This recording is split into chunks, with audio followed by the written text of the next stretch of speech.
All right, Sean. I have followed the NFL draft for a long, long time. I've bet the NFL draft for the past 5 years or so.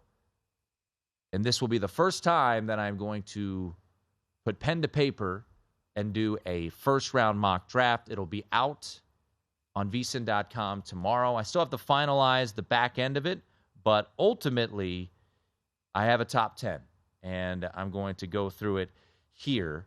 And my number one pick, as much as I wanted to go Will Levis at number one because of that Reddit rumor today, it will be Bryce Young.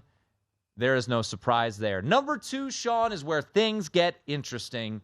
And ultimately, I had the Houston Texans going with Texas Tech edge rusher Tyree Wilson. Everything you hear from out of Houston, which is limited, but the folks down there on the ground seem to believe that Houston is comfortable staying at 2 and not picking a quarterback. And if it ultimately comes to choosing time, that Tyree Wilson is more of the prototype that DeMeco Ryans used in San Francisco's defense. So that is why I'm going Tyree Wilson at number 2. I have mocked a trade, which does get things a little interesting here, a little tricky. But I have the Colts going up from 4 to 3 to grab Will Levis, quarterback out of Kentucky. Arizona Cardinals drop back from 3 to 4, and they grab Paris Johnson Jr. I want to read you a tweet from Tony Pauline. Just tweeted this out moments ago. He said, several people now telling me the Cardinals could stay at 3 and take Paris Johnson themselves. Paris Johnson has taken a 30 visit to the Arizona Cardinals. There is reports that his stock has been rising. So Paris Johnson 4 to Arizona. Number 5, Seattle. I think they could be interested in going quarterback here, but if Will Anderson's on the board, I think that is the type of player that fits perfectly for Seattle. High character guy, busts his butt, everything, a positive for Will Anderson. Number 6, this is where I had Jalen Carter going to the Detroit Lions. I thought it was really interesting when Peter Schrager yesterday on Twitter said of the 5 things that he had heard from over the weekend around the league was that that Jalen Carter wouldn't fall out of the top 6. Not top 5, top 6. I believe Robert Staten, what he has said all along, that Jalen Carter will not be a Seahawk. I'll take him at his word. I'm going Jalen Carter 6. Devin Witherspoon to Las Vegas. Could they go quarterback C.J. Stroud? I think they would be tempted if he's on the board there. But I think Devin Witherspoon is the guy for them at 7. This was a tricky one, Sean, for me. I don't know where Bijan Robinson ultimately lands.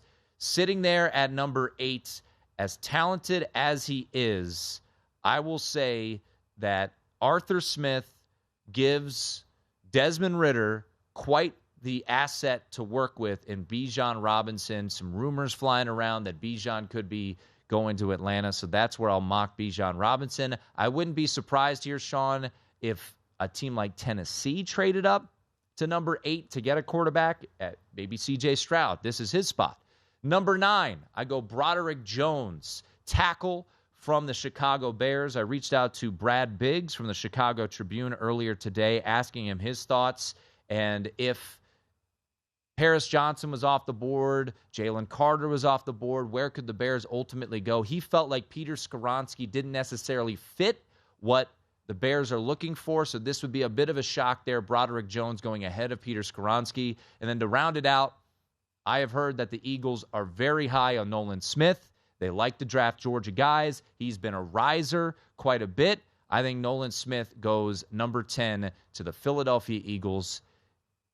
And that would be my top 10. Full draft coming later on tonight. So my crack at the top 10, Shaun King, so far. Yeah, I was trying to look up what Nolan's over-under draft number 11 was. and a half. 11 and a half. Okay, Yep. Yeah, that's what it was. And Nolan Smith to go in the top 10 at DraftKings is plus 110. It's minus 145 here at Circa, under 11 and a half. So I think that's right.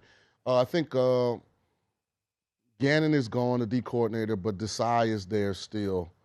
And he saw how Gannon used Hassan Reddick, which is kind of a very similar athlete. Not really big enough to be like a traditional hand-in-the-ground defensive end, but an elite pass rusher. Nolan Smith reminds me of Hassan Reddick a lot. So having both of them there would definitely enhance that pass rush of the Eagles. And the thing is, the Eagles kept all their guys. Everybody was talking about they weren't going to keep Bradbury and Slade. They kept both of the corners. They kept two of the defensive linemen. Like, Gardner Johnson really was the only, departure from that defense. So I can see them adding to it. The only thing about Nolan is they generally like to go big. Eagles generally go with big guys in the first round, but we'll see. I didn't understand your Indy moving up to one spot to 3. What was the reasoning behind that? Well, Cardinals are knowing that the Cardinals weren't going to take a quarterback. Well, Tennessee's calling. Tennessee is reportedly very interested in a quarterback. So I think what Arizona would try to do is play them off each other. Mm-hmm. And Arizona is desperate for any sort of trade compensation. They could trade further down. They could stay pat, but a little wrinkle here. I ultimately think Will Levis goes to the Colts. That's just my feeling right now. They could just stay put at 4, but once the Texans go 2, I think knowing that Arizona, Sean, has made it be known, we're open for business here at 3, that's where I think the Colts would say, okay, we'll give you a 3rd-round pick this year. Let's get up to 3. Let's get our quarterback there. And that's why I mocked just one move. I do think teams to look out for a trade. I think Tennessee at 11, very much in the possibility of trading into the top 10 to get one of the quarterbacks. There was a report today, shockingly, I know, that there is not much belief in Malik Willis. They're trying to trade Ryan Tannehill. So to get a quarterback in the top 10 would make a lot of sense for Tennessee. I think C.J. Stroud would make a lot of sense for Tennessee as well with the Ohio State connection. Have you ever moved in your life? Many times. So you know how when you're packing up one house and you're like, I don't want that. But you're like, I don't think anybody else does either. Mm-hmm. That's Tennessee's quarterback situation. They're trying to trade a guy. Anyone want Ryan Tannehill? They're trying to trade a guy nobody wants, and they drafted a guy who I told them they shouldn't have drafted last year, and they already know after 1 year that they should have listened to me. What do you think? And I thought about giving Nolan Smith to the Falcons at 8. But ultimately, there's been the Falcons are kind of the wild card because Terry Fontenot and Arthur Smith could go in so many different directions. Like they went Kyle Pitts at 4. If there was a big-time receiver, I think they'd go receiver again because they still haven't figured out how to schematically utilize Kyle Pitts. So basically, it's Drake London and nothing. Mm-hmm. I like Tyler Algier. If they took Bijan Robinson, cool, but they have two good young backs. Algier being one of them. Can they go defense? Yes. Can they go O-line? Yes. They can go a lot of different ways because they need everything. I think what they shouldn't need is a quarterback because that's where Lamar Jackson should be.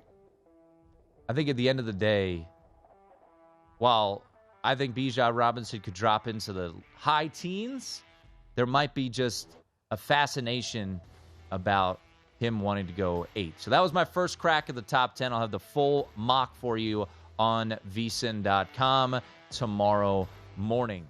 Go to VSiN.com/subscribe to become a VSiN Pro subscriber today.